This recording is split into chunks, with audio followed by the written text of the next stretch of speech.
Sa gitna ng lahat, nandito ka. Gising sa umaga, unang salita'y pasasalamat. Dala ko'y walang tangible pero puno ng pagmamahal. Life gets heavy minsan, di ko alam saan papunta, pero alam ko kung sino ang tawagan. Mahirap na sandali na prayers on repeat, parang playlist na di tumitigil. Conversations with the most high, walang filter. Di kailangan magpanggap-tanggap niya lahat. Insecurities ko, fears ko, binubulong ko ng tahimik. At sa gulo ng mundo, ikaw ang kalma ko.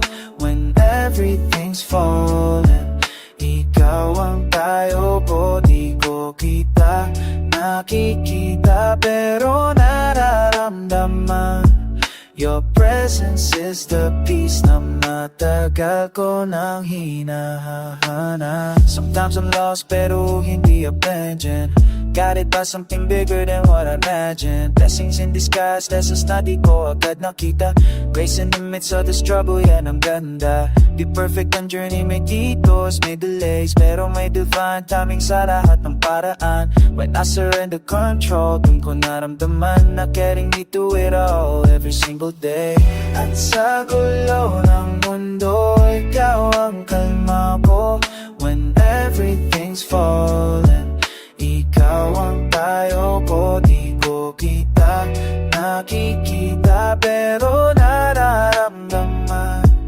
Your presence is the peace na matagal ko nang hinanap. Gratitude overflow para sa bawat segundo.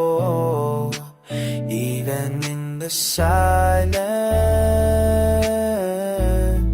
naririnig ko ang pag-ibig mo. Yeah.